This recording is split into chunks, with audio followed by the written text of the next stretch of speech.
The Rose of Sharon, a Korean girl's last resting place, is an illustrated retelling of Japanese legend, written by Ueno Masei and illustrated by Ueno Suemaru. I happened to encounter it as I was perusing through a bookstand at my workplace, and curious, I gave it a read.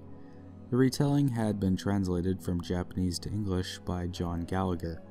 The flower mentioned in the story itself is named a little ambiguously, but the particular flower species mentioned in the story is called a Syrian Katmia, a rose mallow, or in Korea they call it a mugunhwa, the never-ending flower. It's actually considered the national flower of Korea. It's beautiful and, surprisingly, a rugged flower.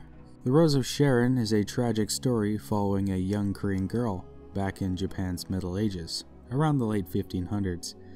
To give some context, Japan had been unified for a second time by Toyotomi Hideyoshi, who planned to take the combined might of Japan across the sea to conquer China.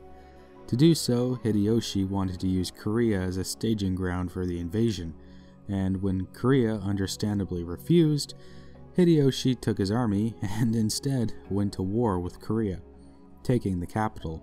From there, he conquered much of Korea until a Chinese general arrived with reinforcements.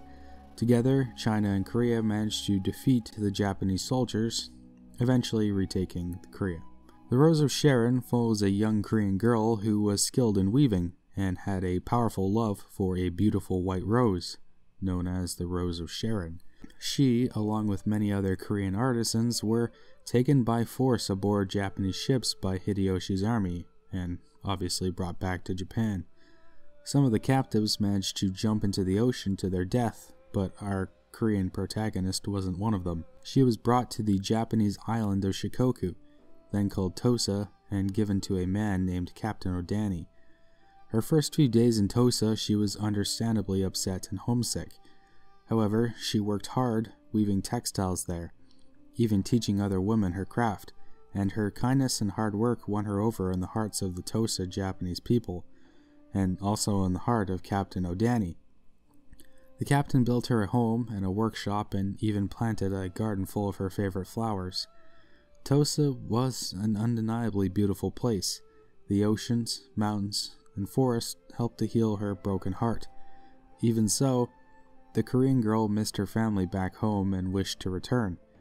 Even when Captain Odani suggested she marry his son, the Korean girl refused, saying she only wished to return to the family she had left behind. Sadly, the Korean girl would live in Tosa for the rest of her life. But according to legend, a strange thing happened upon her death. Those favorite flowers of hers, planted by the captain, ceased blooming. The locals could only guess that the Korean girl had finally returned home and had taken her flowers with her. That's just my abridged summary of the story. I highly suggest you read it for yourself. It's really a beautiful and kind of a tragic tale. What gives this legend such an interesting spin is that the final resting place of the Korean girl is in Kamikawaguchi, Captain Odani's home village, and can actually be visited today. The village is quite beautiful, and as a foreigner myself exploring around, I can appreciate it with a fresh perspective, just as the Korean girl was able to. Here's what it looked like when I visited. The grave of the Korean girl is visited by many residents of Kochi today, and every year, Kamikawaguchi elementary school students are taken to the gravesite to pay their respects and to hear the girl's story. But yeah, that's all for this video.